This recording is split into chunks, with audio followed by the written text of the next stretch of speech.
It's time for us to check back in with the family history and stories of Opal Corn Myers. If you've missed any of the previous readings, just look in the description below for a playlist. And you can also find information in the description below. The very first line there is how to order the book from the author if you'd like to do that. Visiting Grandma Corn. Almost every Sunday, Mom and Papa would get us up early and we would go down to visit Grandma and Grandpa Corn. All of Papa's people who lived around here attended the mission church, and of course we always went to church with them. Aunt Flora and Martha liked to dress up in their fancy clothes that the chapel women had given them. I even have pictures of them taken with their Sunday school class, all gussied up in their white, broad-brimmed hats that had been made out of cloth and then starched, stiff as a board. The Ebenezer Mission and its workers were an important part of my family's life, at least on the Corn side. Now, I don't know about the Halls. They were hardly ever around the mission, and I don't think they cared much, one way or the other, about it or the mission workers. As Grandpa Hall would say, I just don't pay it no mind. That was his creed. I think Uncle Lewis was the only one from Mama's side of the family who cared much at all about God and the Bible and doing what it said. Birth: Bertha Beatrice Corn on August 7th, 1914. My parents were getting to know the chapel women quite well. Miss Bertha Abernathy, who Mama especially liked, gave her a lot of clothes for the new baby Mama was expecting. They were always helping people out like that. It was no wonder that when my sister was born on August 7th, 1914, they named her Bertha Beatrice. They called my sister by her middle name and pronounced it Beatrice. Miss Abernathy had come from North Carolina in 1912 or 1913 and was the mission school's principal. In addition to Miss Abernathy, the school had 2 teachers for the 65 students attending during the school year of 1913 to 1914. Of course, there were several other chapel women also. As soon as Mama could ride the mule, we started going back to Grandma's about every week. Mama would ride, holding Beatrice, while Maggie, Burl, Papa, and I would walk the 5 or 6 miles down there. I could have ridden on the mule behind Mama and the baby, but I was afraid to ride him. I liked the animal all right, but I wasn't about to ride on him. When we got to the creek, Papa would always make me get up on that mule and ride it across with Mama. He would help Maggie and Burl walk across on the footlog, which was high above the creek and sometimes very slippery. Leading a small child across a footlog like that could be about the most dangerous thing in the world. They could put you off that log just as easy as anything. Everybody was scared of it. Well, I didn't like riding that animal on solid ground, and I sure didn't cotton to riding him across a fast mountain stream. I'd make the biggest fuss until Papa would have to take a switch and whip the fire out of me to get me up on that mule.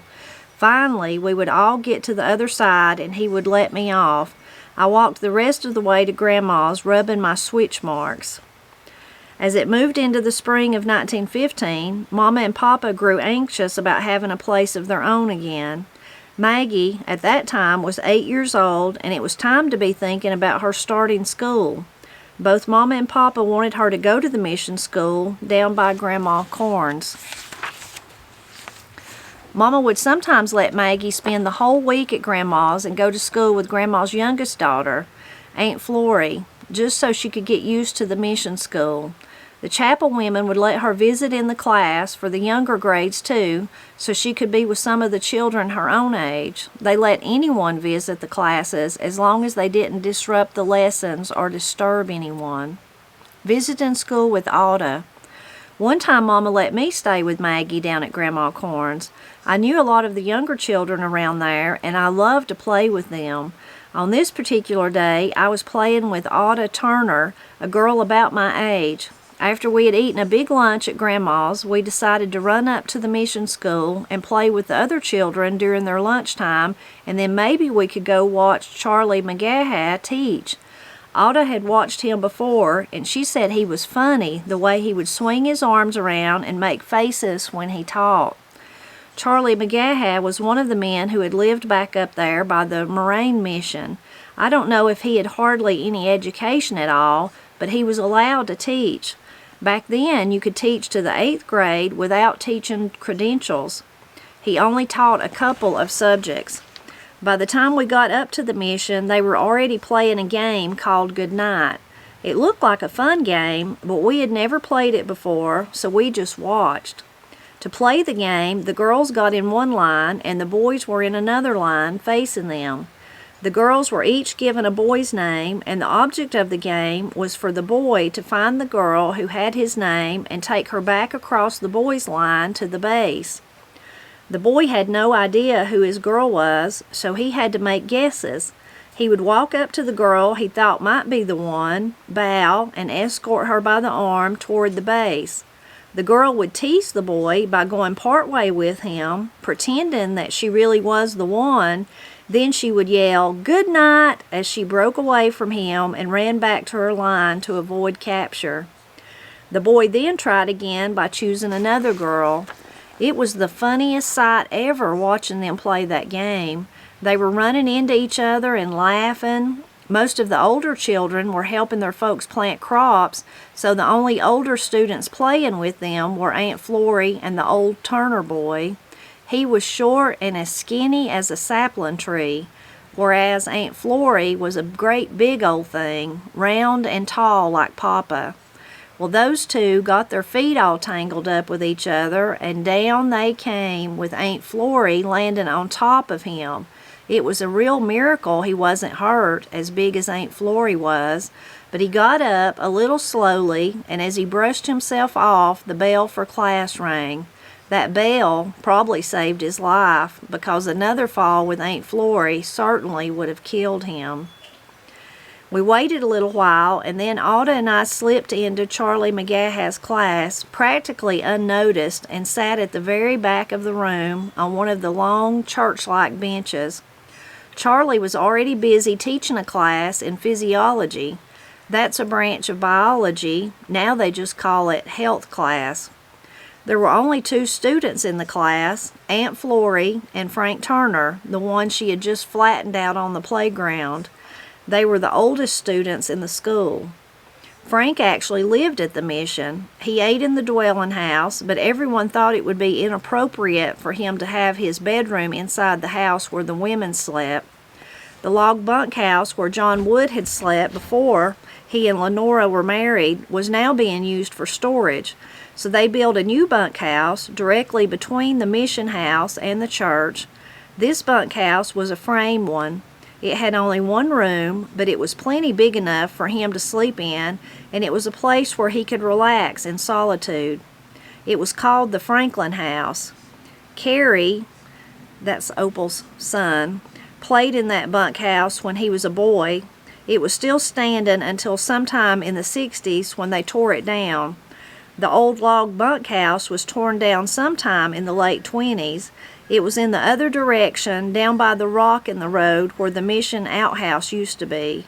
You know, down there by the spruce pine. It was still there when I started school. So my Aunt Flory and Frank sat at the front of the classroom, intently listening to Charlie McGaha talk about this kind of bone and that kind of bone. He was just a-waving that big red textbook back and forth while he ran it on. Alda and I kept still in our seats in the back, sometimes trying to listen and understand what he was talking about, but we soon decided that bones weren't very interesting. We thought the way he talked and waved that book up and down at his side was kind of like a one-winged goose attempting to get off the ground. We would whisper quietly and snicker to ourselves about Aunt Flory falling on Frank. We knew better than to let anyone hear us. Well, we were just sitting on that bench with our arms around each other, just a-hugging, when suddenly he slapped that book on his leg, making a big crack. The noise startled us so that we fell off the bench and onto the floor, making a big commotion. Why, I think we might have scared Aunt Flory more with our commotion than the book slapping did. That man yelled, "You come up here." His booming command nearly sent us into tears. I can still see that big old red book and him a-waving it up and down at us like he was going to hit us. Well, we made our way up to the front and stood there hanging on to each other, looking wide-eyed up at him. He put one hand on his hip, and with the other hand he pointed that book right in our faces and said, "What was yuns doing?" I wasn't answering. I was so scared. I was speechless. But you see, Alda had family going to school there, so she knew him. She replied, "We was just a-woving each other." "Well, don't be doing that no more. You get back there to that seat, and I don't want to catch any more of that lovin' going on." Well, we sure didn't. We got back there, and we didn't do it no more. Of course, I didn't come back to visit anymore either. That was Frank and Aunt Flora's last year at the mission school. What made me happy was finding out that it was Charlie McGah's last year too. Aunt Flory was 19 years old and had gone through the 8th grade 2 or 3 times. She wanted to go to school and learn, but neither the mission school nor the public school at Sand Hill went beyond the 8th grade. So she went to the public school one year and took the 7th grade, and then she'd go to Ebenezer the next year and take the 7th grade again. She did that same thing for the 8th grade. Then she'd pretend to fail and go back to Sand Hill and take the 8th grade again. She did the last 2 or 3 years like that just to be able to go to school. Since Flory enjoyed school so much, the mission made arrangements for her to teach school over at Moraine Mission, but she got homesick and didn't stay there too long. Aunt Flory never married. I'm not exactly sure why. I think there was a time or two when she had found somebody, and one for sure that she was crazy as a bat about. He was a clique boy who lived down there on the other side of the old 15th. Don't know if he ever asked her to marry him, but she sure was infatuated with him. He had been married before, and that was probably the main reason her folks didn't approve. See, the way we were brought up, you just didn't marry someone who had been married before unless their wife or husband was dead, and at that time his wife was living. So it could have been that Grandma and Grandpa wouldn't let her marry him. Mama speculated that he had moved to New York because Grandma and Grandpa wouldn't let them get married. Aunt Flory was Grandma's baby girl, and she never let her do much courting. Guess she just didn't think nobody was good enough for her, so that's who she ended up with. Nobody. Don't reckon there are many mamas who totally approve of who their children want to marry, and it is true that a good many couples would have been better off never marrying at all. But if one says too much or objects to their youngin's choice, it's just cause for fighting. My mama would always say, "They made their blister, let them sit on it." About the time she first noticed us girls looking cow-eyed at some boy, she told all of us, "Now you just remember this, if you get married, you're married. You won't be coming back to stay with me. When you get married, your business is between you and your man, and you're not coming back crying to me." None of us did either. A lot of the people in the community still didn't think schooling was all that important, and after my first visit, I soon became of the same mind. But it certainly was important to Mama and Papa, especially Mama, for all their children, the girls as well as Burl, to have a good education, and the best education was found at the mission school. If they didn't move soon, or at least by the time school started in September, they would have to send Maggie down to live with Grandma. They didn't want to do that because they wanted her to be with the family and needed her to help with the chores. It was in July when Grandpa Corn purchased 100 and some acres of land that expanded from his place all the way up to where that gravel path goes through the woods. The land, which had one little cabin on it, was purchased in Grandpa's name, but it was understood that Papa would be a half owner and make every other payment. Unfortunately, this agreement was never written down or made legal, and that caused problems later on when Grandpa died. I never did know how much the whole piece of land cost. They never talked about things like that to us. All I knew was that my grandpa bought the place and that Papa was buying half of it from him and that they took turns making the payments. The payments were not a set amount with specific payment dates. They paid whatever amount they were able to make from selling a calf, hog, rhubarb, chestnuts, or anything else they could. From the time I was little, I walked with Grandpa and Papa across the hill here to West Myers, where they caught the train into Newport.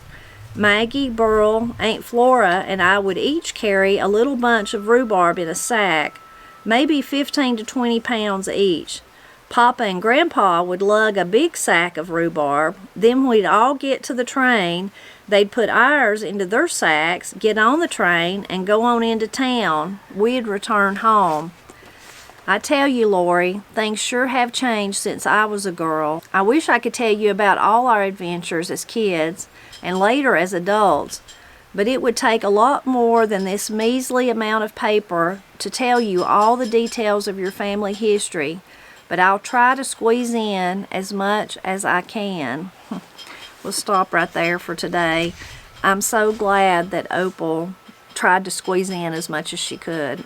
Already what she's wrote is just amazing, and we're just started in the book, but I'm so glad, so very glad that she made this attempt for Lori and that Barbara helped her get it all together into book form so that we could enjoy it, of course, especially for Lori and her family, but so that we could enjoy it too. I really hate this last part that we read. I really hate that Grandpa and her Corn and her daddy made that deal with each other, and they bought the land, and then they took turns making payments on it. And then she says later on that that didn't end well after Grandpa Corn died.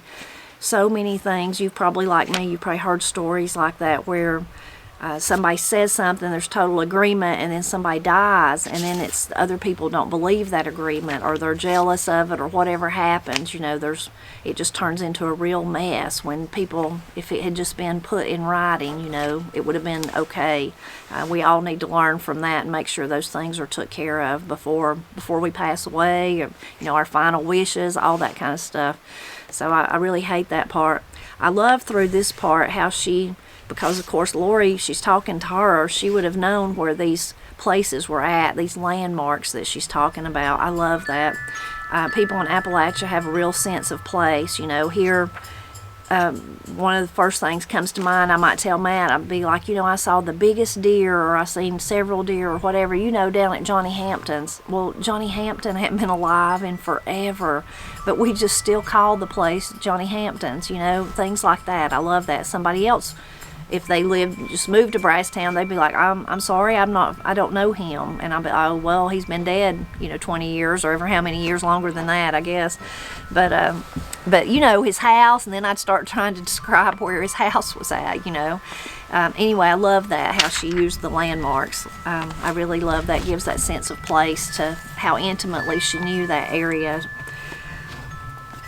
I like the very beginning when she's talking about the two aunts, that they're all gussied up for church. I really like that, gussied up, and you can just imagine them in their hat. I'd love to have seen those hats and how they made them. She said they made them out of fabric, but then they starched them until they were real stiff. I'd love to have seen them, and it's interesting thinking about the mission women there giving them clothes, probably clothes like they had never had before, so then you can see why they'd be wanting to dress up in them and take them and show them off at church. So I really loved that part. And it was really interesting. They only lived 5 or 6 miles away from each other.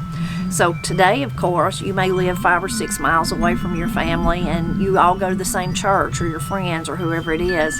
But you don't need to go to each other's house to spend the night and then go to church. You just go to church.